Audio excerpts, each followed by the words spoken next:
నా పేరు కొడితే ఇందులోనే డీటెయిల్స్ ఉన్నాయి. మళ్ళీ ఈ లింక్ ఎందుకు, ఇవన్నీ ఎందుకు? వాళ్ళే లింక్ ఓపెన్ చేయొచ్చు కదా.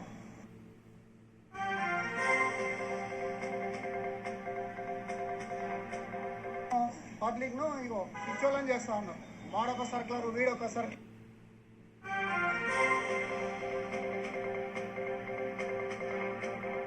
ఇప్పుడు మా కంపెనీ మూసేసింది. లెటర్ ఇవ్వండి అడగాల పోయి.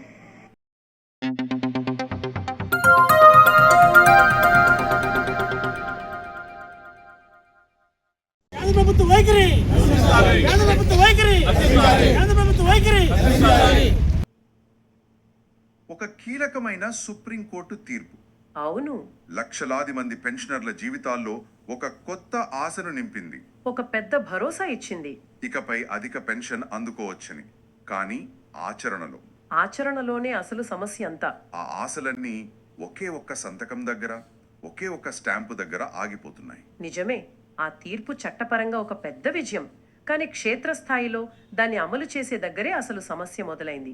ఒక పెద్ద విధానపరమైన చిక్కుముడిగా మారింది. ఈ రోజు మనం EPS 95 అధిక పెన్షన్ పథకంలో ఎదురవుతున్న సరిగ్గా ఈ క్లిష్టమైన సమస్య గురించే లోతుగా చర్చిస్తున్నాము. మన ముందున్న మూలాలు ఈ సమస్య యొక్క మూల కారణాన్ని విశ్లేషిస్తున్నాయి. యజమానుల సహాయ నిరాకరణ.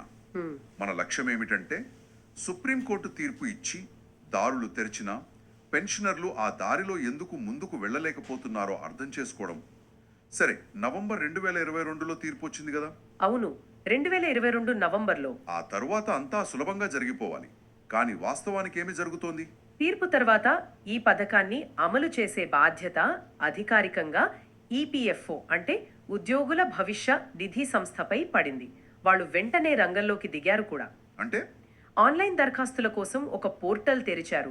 గడువు తేదీలను కూడా చాలాసార్లు పొడిగించారు. అంటే పైకి చూస్తే అంతా సవ్యంగానే జరుగుతోందని అనిపించింది. కానీ తెర వెనుక అసలు కథ వేరే ఉంది. దరఖాస్తు చేయడం ఒక ఎత్తైతే దాన్ని ఆమోదింపజేసుకోవడం మరో పెద్ద యుద్ధంలా మారింది. ఖచ్చితంగా. ఎందుకంటే క్షేత్రస్థాయిలో ఈ మొత్తం ప్రక్రియ ఇప్పటికీ యజమాని ధృవీకరణపైనే ఆధారపడి ఉంది. యజమాని ధృవీకరణ అంటే ఏమేమొస్తాయి అందులో? జీతం రికార్డులు సరిచూడాలి, కంట్రిబ్యూషన్ వివరాలు ధృవీకరించాలి. అన్నింటికన్నా ముఖ్యంగా ఉమ్మడి ఎంపిక అంటే జాయింట్ ఆప్షన్ ఫారంపై యజమాని డిజిటల్ సంతకం చేయాలి. ఒక్క నిమిషం. ఈ ఉమ్మడి ఎంపిక లేదా జాయింట్ ఆప్షన్, ఈ పదం మనం చాలాసార్లు వింటున్నాం. అసలు దాని అర్థం ఏమిటి? సులభంగా చెప్పాలంటే చాలా సులభం. ఈ ఉమ్మడి ఎంపిక అంటే మరేమీ కాదు. నేను నా పూర్తి జీతంపై అధిక పెన్షన్ కోరుకుంటున్నాను అని ఉద్యోగి, సరే అందుకు నేను అంగీకరిస్తున్నాను అని యజమాని, ఇద్దరు కలిసి EPFOకు అధికారికంగా తెలియజేయడం. అంటే ఇద్దరి మధ్య ఒక ఒప్పందం లాంటిదే అన్నమాట. అవును. ఇక్కడే ఒక నిర్మాణాత్మక వైరుధ్యం ఏర్పడింది. పెన్షన్ పొందే చట్టపరమైన హక్కు కోర్టు తీర్పు మరియు EPFs చట్టం నుండి వస్తుంది. కానీ దాన్ని ఆచరణలో పెట్టే అధికారం మాత్రం ఒక ప్రైవేట్ యజమాని చేతిలో ఉండిపోయింది. దీన్ని ఇలా ఊహించుకోవచ్చా? మన సొంత ఇంటికి మన దగ్గర రిజిస్ట్రేషన్ పట్టా ఉంది. కానీ ఆ ఇంటి తాళం చెవి మాత్రం 30 ఏళ్ల క్రితం మనకి ఇల్లు అమ్మిన పాత ఓనర్ చేతిలో ఉంది. ఆయన దయ తలిస్తేనే మనం ఇంట్లోకి వెళ్ళగలం. అద్భుతమైన పోలిక. ప్రస్తుతం పెన్షనర్ల పరిస్థితి సరిగ్గా ఇదేనా? ఇంతకంటే స్పష్టంగా చెప్పలేం. సరిగ్గా అదే పరిస్థితి. హక్కు వారిది, కానీ ఆమోదం అనే తాళం చెవి మాత్రం ఎప్పటి యజమాని చేతిలోనూ ఉంది. ఆ యజమానికి ఇప్పుడు ఏంటి సంబంధం? అదే కదా సమస్య. ఆ యజమానికి ఇప్పుడు ఎటువంటి ప్రోత్సాహకం లేకపోవచ్చు, పాత రికార్డులు నిర్వహించే సామర్థ్యం లేకపోవచ్చు, లేదా కొన్ని సందర్భాల్లో అసలు ఆ కంపెనీయే మూతపడి ఉండవచ్చు. ఈ పరిస్థితి వల్ల పెన్షనర్లకు చట్టం ఇచ్చిన హక్కు ఆచరణలో యజమాని దయాదాక్షిణ్యతలపై ఆధారపడి ఉంది. ఆన్లైన్ ఫోరంలో పెన్షనర్ల గ్రూపులు చూస్తే వందలాది మంది ఇదే ఆవేదన వ్యక్తం చేస్తున్నారు. మాకు అర్హత ఉంది, కానీ మా పాత కంపెనీ HR స్పందించడం లేదు, లేదా మా యజమాని సంతకం పెట్టడానికి నిరాకరిస్తున్నాడు అంటూ వాపోతున్నారు. నిజమే. ఇక్కడే అసలు విషయం ఆసక్తికరంగా మారుతోంది. చట్టం ప్రకారం యజమాని బాధ్యతలు ఏమిటి? వారు కేవలం కాదు అని చెప్పి చేతులు దులుపుకోవచ్చా? అది చాలా ముఖ్యమైన ప్రశ్న. EPF అండ్ NP చట్టం 1952 ప్రకారం ఒక ఉద్యోగి తమ వద్ద పనిచేస్తున్న కాలంలో వారి జీతం మరియు కంట్రిబ్యూషన్ రికార్డులను నిర్వహించడం, వాటిని అధికారిక సంస్థలకు సమర్పించడం యజమానుల చట్టపరమైన బాధ్యత. అంటే సంస్థ మూతపడినా కూడా? అవును. సంస్థ మూతపడినంత మాత్రాన ఆ బాధ్యత గాలికి కొట్టుకుపోదు. వారి చట్టపరమైన బాధ్యత కొనసాగుతుంది. బాధ్యత అయితే ఉంది, కానీ ఆ బాధ్యతను అమలు చేసే యంత్రాంగం ఎక్కడుంది? ఒకవేళ యజమాని మొండికేస్తే ఈపీఓ వాళ్లను బలవంతం చేయగలదా? ఇక్కడే సమస్య యొక్క మూలముంది. సుప్రీంకోర్టు తన తీర్పులో యజమానులు స్పందించని లేదా ఉనికిలో లేని సందర్భాల్లో ఏమి చేయాలో స్పష్టమైన ప్రత్యామ్నాయ యంత్రాంగాన్ని సూచించలేదు. ఓ కోర్టు అమలు బాధ్యతను ఈపీఓకు వదిలేసింది.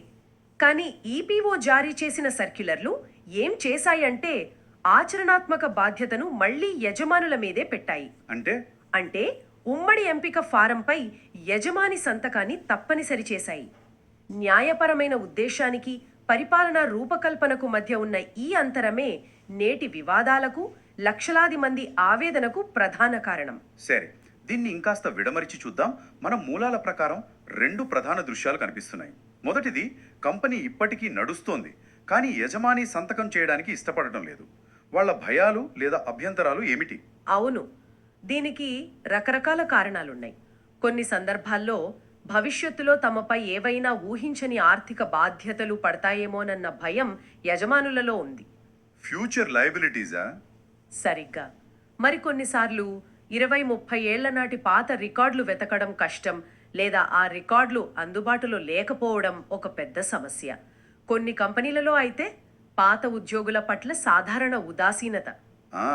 ఆ ఉద్యోగి ఎప్పుడో 15 ఏళ్ల క్రితం వెళ్ళిపోయాడు, ఇప్పుడు మనకెందుకు ఆ తలనొప్పి అనే ధోరణి. ఖచ్చితంగా ఆ ధోరణి స్పష్టంగా కనిపిస్తుంది.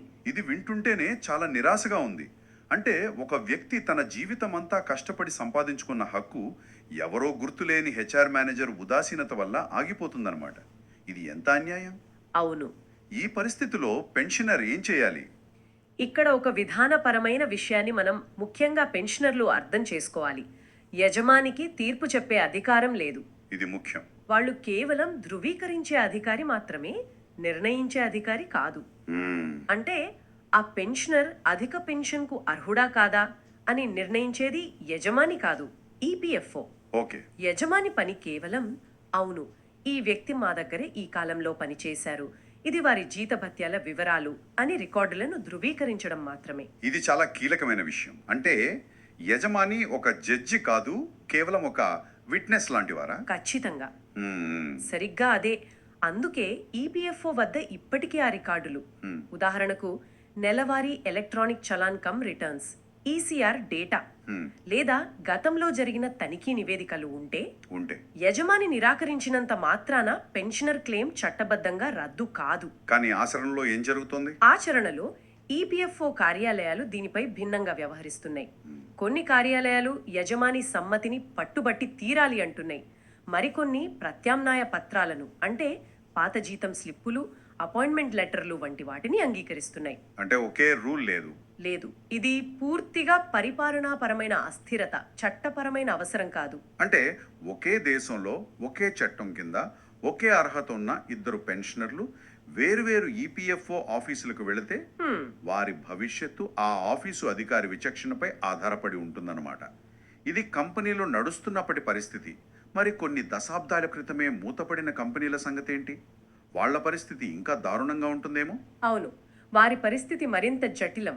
ఉదాహరణకు 1990లలో హైదరాబాద్లోని ఒక ఫ్యాక్టరీలో పనిచేసిన ఒక వ్యక్తిని తీసుకుందాం.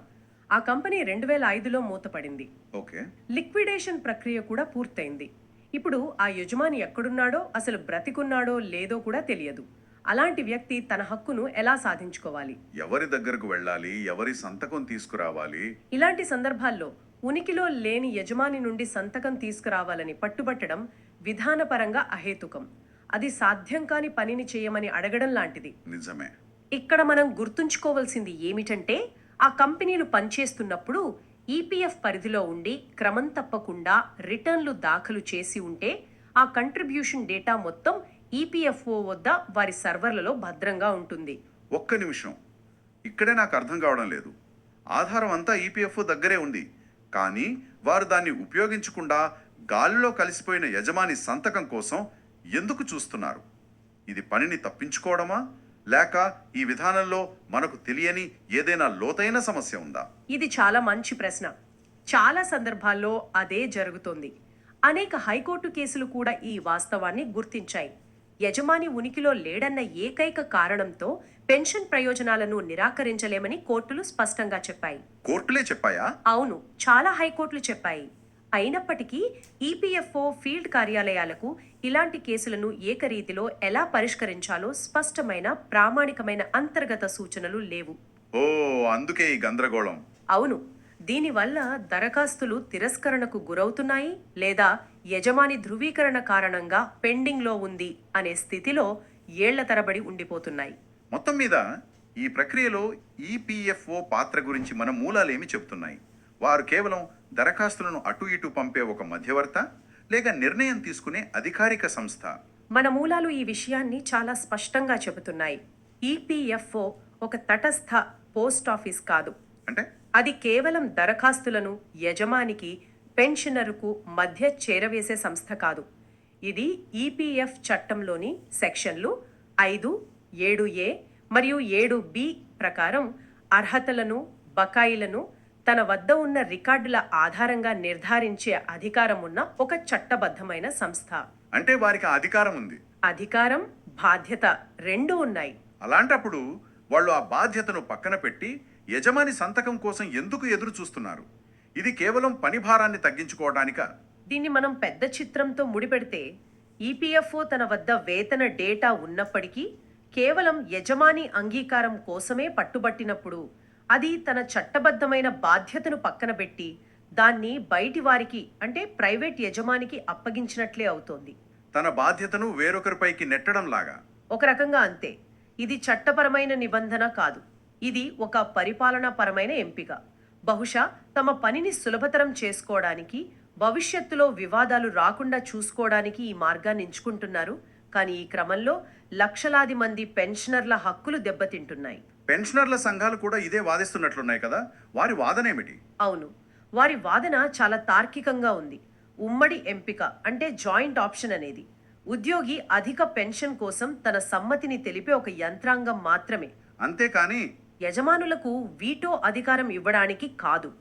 ఉద్యోగి జీతం నుండి డబ్బు కట్ చేసి ఈపీఎఫ్ఓకి జమ చేసినప్పుడు ఆ ప్రక్రియలో యజమాని ఒక మధ్యవర్తి మాత్రమే. ఇప్పుడు దశాబ్దాల తరువాత ఆ హక్కును ధృవీకరించడానికి అదే యజమానికి తిరస్కరించే అధికారం ఇవ్వడం న్యాయ సూత్రాలకు విరుద్ధమని వారు వాదిస్తున్నారు. ఈ విధానపరమైన ప్రతిష్టంభన వల్లే ఇప్పుడు హైకోర్టుల్లో రెడ్ పిటిషన్ల సంఖ్య విపరీతంగా పెరుగుతోంది. గమనించాల్సిన విషయం ఏమిటంటే, ప్రజలు సుప్రీంకోర్టు తీర్పును పునఃసమీక్షించమని కోరడం లేదు. లేదు, అస్సలు లేదు. కేవలం యజమాని అడ్డంకులు లేకుండా తమ దరఖాస్తులను ప్రాసెస్ చేయమని ఈపీఎఫ్ఓను ఆదేశించమని కోర్టులను అభ్యర్థిస్తున్నారు. ఇది సమస్య చట్టంలో లేదని, దాని అమలులోనే ఉందని స్పష్టంగా చూపిస్తోంది. నిజమే, ఇది చట్టంలో సందిగ్ధత లేదని, పరిపాలనలో స్పష్టత లోపించిందని చూపిస్తుంది. సుప్రీంకోర్టులో గెలిచిన తరువాత కూడా వేలాది మంది పెన్షనర్లు ఇప్పుడు మళ్లీ హైకోర్టుల చుట్టూ తిరగాల్సి వస్తోంది, కేవలం ఒక విధానపరమైన లోపం కారణంగా. కాబట్టి ఈ మొత్తం చర్చ నుండి పెన్షనర్లు స్పష్టంగా అర్థం చేసుకోవాల్సిన కీలక విషయం ఏమిటంటే, ఈపీఎస్ 95 కింద అధిక పెన్షన్ అనేది ఎవరో దయతో ఇచ్చే ప్రయోజనం కాదు. అస్సలు కాదు. ఇది వారి కంట్రిబ్యూషన్ చరిత్ర మరియు సుప్రీంకోర్టు ఇచ్చిన న్యాయపరమైన వ్యాఖ్యానం నుండి ఉద్భవించిన హక్కు. సరిగ్గా చెప్పారు. ఇది దానమో ధర్మమో కాదు. ఉద్యోగి తన జీతం నుండి దశాబ్దాల పాటు చెల్లించిన కంట్రిబ్యూషన్స్ ఆధారంగా పొందే చట్టబద్ధమైన హక్కు. యజమాని సహకరించకపోవడం వల్ల అర్హత రద్దు కాదు. కానీ ఈపీఎఫ్ఓ నుండి ఏకరీతి సూచనలు, ఒక స్టాండర్డ్ ఆపరేటింగ్ ప్రొసీజర్ లేనందున ప్రక్రియ ఆలస్యం అవుతోంది లేదా ఆగిపోతోంది. సమానమైన సేవా రికార్డులు, ఒకే రకమైన కంట్రిబ్యూషన్ చరిత్ర ఉన్నప్పటికీ పెన్షనర్లు అసమాన ఫలితాలను ఎదుర్కోవడానికి ఇదే కారణం. ఒకరికి పెన్షన్ మంజూరు కావడం, మరొకరి దరఖాస్తు ఏళ్ల తరబడి పెండింగ్లో ఉండటం మనం చూస్తున్నాం. ఇది ఒక పెద్ద, మరింత ప్రాథమికమైన విధానపరమైన ప్రశ్నను లేవనెత్తుతుంది. ఏమిటది? ఒక సామాజిక భద్రతా వ్యవస్థ ఉద్యోగం ముగిసిన చాలా కాలం తరువాత కూడా ప్రైవేట్ యజమానుల సద్భావనపై నిరవధికంగా ఆధారపడగలదా? మంచి ప్రశ్న. ఒక వ్యక్తి 30 ఏళ్ల క్రితం పనిచేసిన కంపెనీ యజమాని యొక్క సహకారంపై వారి వృద్ధాప్య భద్రత ఆధారపడి ఉండటం ఎంతవరకు సమంజసం? ఇది వ్యవస్థ రూపకల్పనలోనే ఉన్న లోపంలా కనిపిస్తోంది. టెక్నాలజీ ఇంతగా అభివృద్ధి చెందిన ఈ రోజుల్లో కూడా ఈపీఎఫ్ఓ తన సొంత డేటాను నమ్మకుండా భౌతిక సంతకం కోసం పట్టుపట్టడం ఆశ్చర్యం కలిగిస్తోంది. ఖచ్చితంగా. అధిక పెన్షన్ అనేది ఒక చట్టబద్ధమైన హక్కుగా పనిచేయాలంటే దాని అమలు ప్రక్రియ యజమాని విచక్షణపై కాకుండా ఈపీఎఫ్ఓ వద్ద ఉన్న ధృవీకరించబడిన డేటాపై ఆధారపడి ఉండాలి. ప్రస్తుత పరిస్థితి మన పెన్షన్ పరిపాలనలో ఒక లోతైన నిర్మాణాత్మక సమస్యను బహిర్గతం చేస్తోంది. చట్టం ప్రకారం అవసరం లేకపోయినా ఈ వ్యవస్థ ఇప్పటికీ యజమానులను శాశ్వత మధ్యవర్తులుగా, గేట్ కీపర్లుగా పరిగణిస్తోంది. మన మూలాలు సమస్యను చాలా స్పష్టంగా నిర్దేశించాయి. ఇది చట్టానికి సంబంధించింది కాదు, దాని అమలుకు సంబంధించింది. ఇది మనల్ని ఆలోచింపజేసే ఒక ముఖ్యమైన ప్రశ్నను మన ముందుంచుతుంది. అదేమిటి? ఒక వ్యవస్థ రూపకల్పనలో ఒక చట్టపరమైన హక్కును ఒక చిన్న విధానపరమైన లొసుగుతో పూర్తిగా అడ్డుకునే విధంగా ఉన్నప్పుడు ఆ హక్కు నిజంగా హామీ ఇవ్వబడినట్లేనా, లేదా అది కేవలం కాగితంపై మాత్రమే ఉన్న ఆశగా మిగిలిపోతుందా?